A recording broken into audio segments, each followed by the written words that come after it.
No, not at all. Means we can't win the series. So I would have liked to have played a 50-over game. I think it would have been a fantastic game. We managed to scratch out 220, which was about par, I think, especially the way we started on that wicket, losing a couple of wickets early. And Mitchell Starke deserves a lot of credit for that, but I think there was enough in the wicket with a new ball. If we bowled in the right areas, I thought it was going to be hard to chase those runs. Michael, you've played a lot of cricket here, obviously. Are you surprised that the SCG couldn't handle more than about an hour's drizzle? Or was you surprised that it was unplayable after that? I think this ground is known for its drainage. I think I've played a number of games here where it's held a lot more water than that, and we've managed to get back on and play games of cricket. So I think the hardest thing was the water didn't really sink in; it sat on top, because obviously there was no sun around or no wind. We couldn't get rid of the surface water. So yeah, look, I think Sri Lanka definitely would have loved to have gotten back on there. As the game got shorter, with 10 wickets in hand, it was probably going to suit them a lot more. But we certainly wanted to play as well, like I say, to give ourselves a chance of winning the series.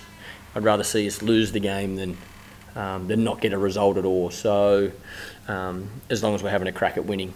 So now we go to Hobart with a lot to play for again, but unfortunately we can't win the series. We can only level it.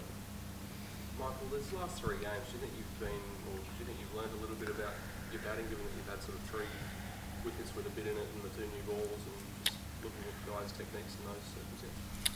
I think individually we have, yeah. I think we need to, you need to be able to perform not just on good wickets but on tough wickets as well. So I think there's areas of our game that all of us need to improve, especially when there's a bit of movement. I think the last 3 wickets have probably swung and seamed as much as I've seen in limited overs cricket, but that's not an excuse for poor performance. We need to find a way to, a top 4 needs to find a way to set a platform to build a good total. So, I think 250 on that wicket would have been a fantastic score.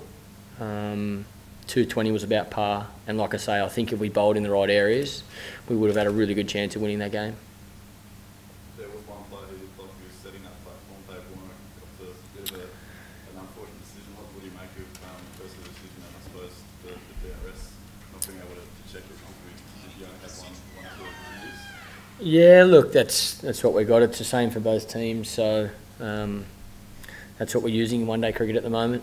I think Davey hit his big inside edge, and I think Moses got an inside edge on his as well. So 2 big decisions, I guess. But in saying that, there's been plenty of times in my career I've seen it go our way as well. So that's just part of our game.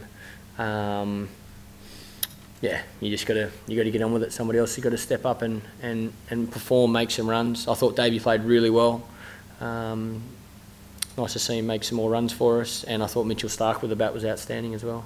Michael, would you need to take... You'd like to see the third umpire on such blatant decisions. Is that coming over the top and sort of say, oh, hey guys, he smashed the cover off that? It's a tough one, Mal, because then you're waiting on every decision.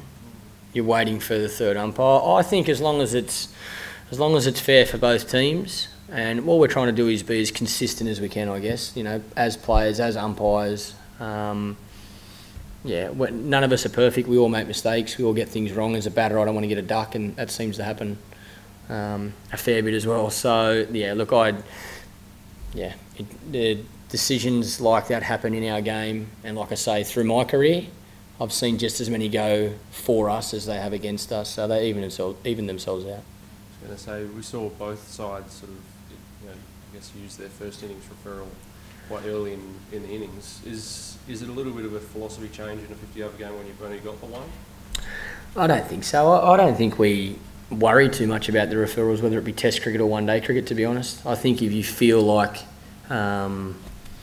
you or your partner feels like there's a fair bit of doubt in the decision, then have a crack at referring it. But I say to all the players, if you feel it, go with it. If you get it wrong, so be it. I got it wrong today. If I don't refer mine, then Davey can use it and gets given not out, and Moses can use it and gets given not out as well. So, there's no perfect case scenario, in my opinion, in regards to how you use the referral. It's like I say, if you and your partner at the time feel like there's doubt, then then go for it. And apart from the difficulties you had with the batting, was it nice in a way to have an unchanged team, Brisbane here, and after all that's happened? It'd be nice if we're winning games of cricket. That's all I care about. I don't care what 11 takes the field. I don't care who gets 10 wickets. I don't care who makes the runs. I want the Australian team to continue to have success in all forms of the game. I want to see us winning. I want to see us playing better one-day cricket than what we're playing at the moment. Mahela sort of said he felt there was a lack of consistency in policy. Like he said in Sri Lanka, a few months ago, they played New Zealand in far wetter conditions than that. I just thought that there was a lack of consistency about the way the whole thing was interpreted. Have you played in wetter or worse conditions than that? Not that I can remember. It was. Oh, look, don't get me wrong. I think the umpires, the crowd for sure, and both teams wanted to play, but I think the reality was the umpires didn't think the ground was fit to play, and we have to respect that decision. I think there's probably a line, especially when you've got such a good crowd. The people of Sydney come out to watch the game, and you want to be able to get back on the field for them, but the umpires also have to make sure nobody's getting injured. The ground's fit enough to play a fair game on, and nobody gets injured. So I can understand both sides, and yeah, I can certainly understand why Mahela really wanted to get back out there and play. Like I say, they had 10 wickets in hand. The runs were coming down every over lost in the game. It, I guess, went more into Sri Lanka's favour. But in saying that, we wanted to play as well because, like I say, our goal is to win every game we play and to try and win this series. And now we can't do that.